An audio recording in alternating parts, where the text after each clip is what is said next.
First October ये financial sectors में NPS means national pension scheme के बारे में अवेयरनेस डे करके सेलिब्रेट किया जाता है। एनपीएस जो स्कीम है ये गवर्नमेंट रन स्कीम है जो 2004 में गवर्नमेंट ने इंट्रोड्यूस की थी सेंट्रल गवर्नमेंट एम्प्लॉयज़ के लिए, लेकिन इसके बाद 2009 में ये scheme all citizens of India के लिए ओपन कर दी कि कोई भी अपना एनपीएस अकाउंट खोल सकता है।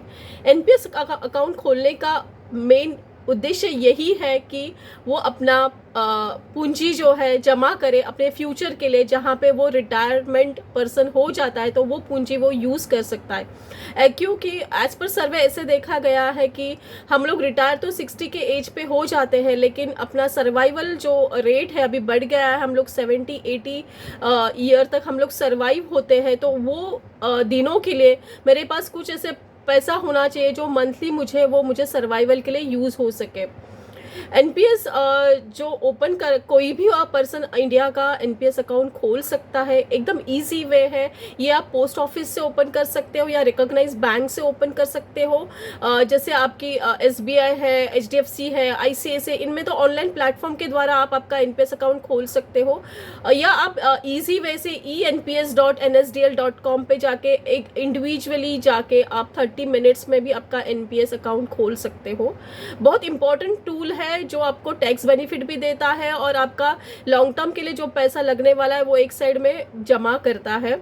जैसे एनपीएस जैसे मैंने कहा टैक्स बेनिफिट है। आपको पता है एटीसी के तहत हमें 1,50,000 का डिडक्शन मिलता है।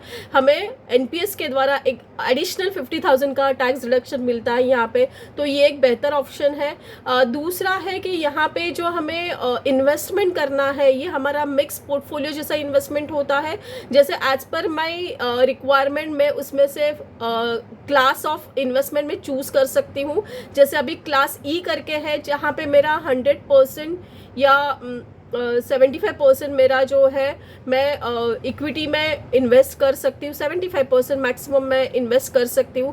क्लास सी जो है जहाँ पे मैं कॉर्पोरेट बॉन्ड जो रहते हैं वहाँ पे मैं निवेश कर सकती हूँ। जैसे क्लास ई में हाई रिस्क भी है लेकिन उसकी मैं हाई रिटर्न देने की क्षमता भी है। जैसे क्लास सी जो है कॉर्पोरेट बॉन्ड में जो इन्वेस्ट होता है वो मॉडरेट रिटर्न्स मुझे देता है या मॉडरेट रिस्क ये लेता है। एंड क्लास जी जो है जो गवर्नमेंट बॉन्ड्स में मुझे निवेश करने के लिए मदद करता है, जहाँ पे लो रिटर्न लो रिस्क रहता है।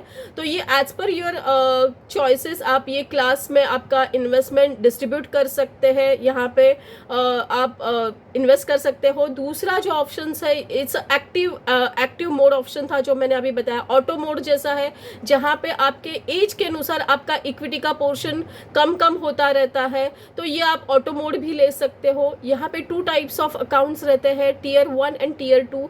टीयर 1 अकाउंट में ही आपको ATCCD के तहत आप 50,000 का डिडक्शंस ले सकते हो।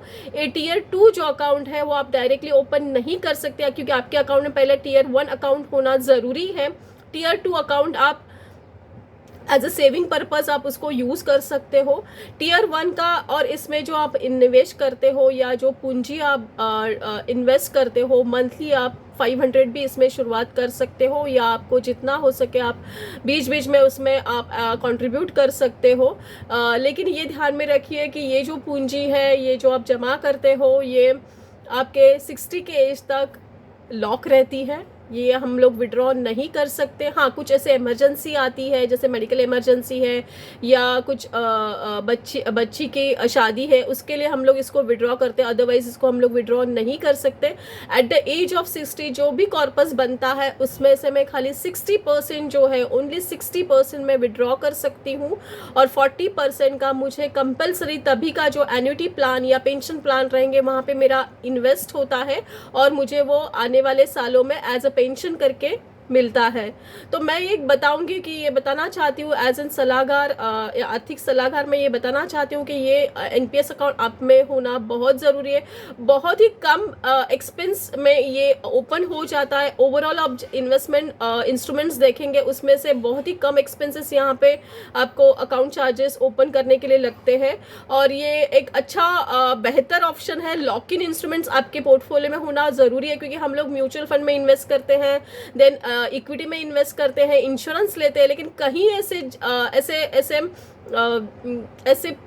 सिचुएशंस आती है तो वहाँ पे हमारा पैसा हम लोग ब्रेक करते हैं, वो म्यूचुअल फंड से भी विड्रॉ करते हैं, इक्विटी से भी विड्रॉ करते हैं, या कहीं ऐसे सालों में ऐसे होता है कि हमें वो इंश्योरेंस भी हम लोग कंटिन्यू नहीं कर पाते हैं। लेकिन यहाँ पे जो एनपीएस है, आप मिनिमम 500 से भी आप शुरुआत करके रख सकते हो। इसको आप मंथली मोड पे भी, आप ईसीएस के मोड पे भी चालू कर रख सकते हो, या लमसम आप डालना चाहते हो सालाना। लेकिन इसमें लिमिट जो है, मैक्सिमम टैक्स लिमिट इज़ 50,000।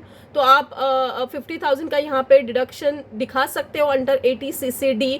तो मुझे एज एन एडवाइज़र ऐसे लग रहा है कि आप ये आपका अकाउंट अभी तक खोला नहीं है तो आप वो एनपीएस अकाउंट खोल दीजिए, ताकि एक तो आपका आने वाले सालों के लिए जो मुझे पूंजी लगने वाला है वो तो एक्यूमुलेट होता ही है, उसके साथ मेरा टैक्स बेनिफिट भी, टैक्स भी डिडक्शन के लिए भी मैं उसको यूज़ कर सकती हूँ। So once again as on 1 October पे आप ये आपका एनपीएस अकाउंट खोल दीजिए। Thank you.